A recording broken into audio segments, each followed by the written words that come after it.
Bonjour et bienvenue. Aujourd'hui, on plonge dans un des plus grands monuments de la littérature russe, un roman complètement fou où le diable en personne débarque pour semer un chaos monumental dans un Moscou qui se prétend athée. Imaginez un peu la situation. Que se passerait-il si le diable venait faire un tour dans une ville qui a officiellement décrété qu'il n'existe pas? Eh bien, c'est exactement la question, aussi géniale que provocatrice, qui est au cœur du chef-d'œuvre de Mikhail Bulgakov, Le Maître et Marguerite.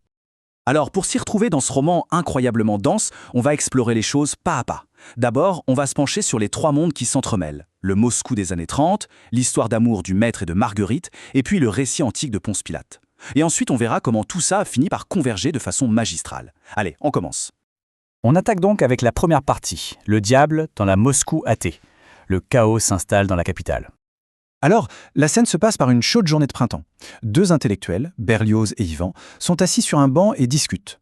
Ils sont les parfaits représentants du nouvel ordre soviétique, rationnels, athées et absolument convaincus, ils l'affirment haut et fort, que Jésus-Christ n'est qu'une invention. Leur petite certitude bien confortable est sur le point de voler en éclats. Et là, sorti de nulle part, un étranger à l'allure très singulière se joint à eux. Il dit s'appeler Vouland et il va complètement dynamiter leur vision du monde, avec des affirmations pour le moins déconcertantes. Voland met le doigt là où ça fait mal, sur la grande faille de leur rationalisme, l'incapacité totale de l'être humain à prévoir ne serait-ce que son propre lendemain. Et la conversation prend un tournant carrément sinistre. Vouland ne se contente pas de philosopher, non, il annonce la mort imminente de Berlioz, avec une précision absolument terrifiante, en reliant un détail aussi banal qu'une bouteille d'huile à une fin atroce.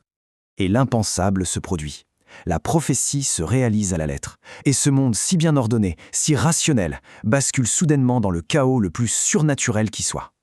Bon, au milieu de ce désordre, on découvre ce qui est vraiment le cœur battant du roman, une histoire d'amour absolument intemporelle et profondément tragique.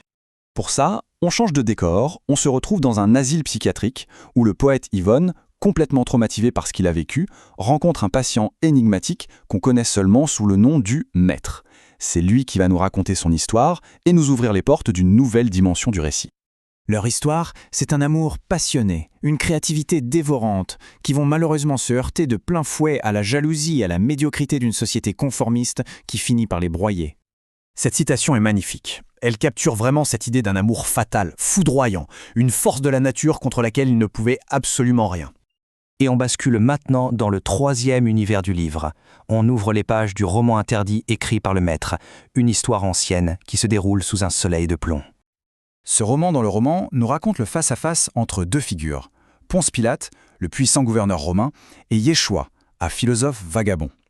Leur dialogue explore des questions vertigineuses sur le pouvoir, la vérité et la responsabilité.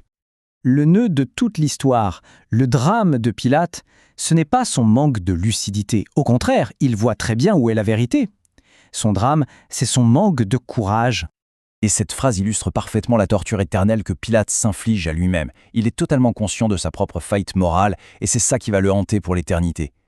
C'est maintenant que les choses deviennent vraiment fascinantes. C'est ici que les trois histoires, le Moscou de Vouland, l'amour du maître et le drame de Pilate, vont finalement s'entrechoquer dans un final spectaculaire.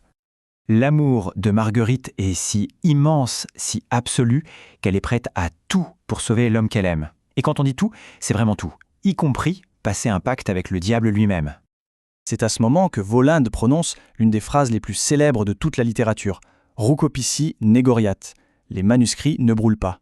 Et hop, il fait réapparaître le roman du maître intact. Une façon de dire que le véritable art, les vraies idées, sont tout simplement indestructibles. Maintenant que toutes les histoires sont connectées, Vouland va rendre une forme de justice finale. Et elle est assez inattendue. Ici, il y a une distinction très importante à comprendre. Le maître n'a pas mérité la lumière, cette récompense absolue réservée aux justes comme Yeshua. Il a trop souffert pour ça.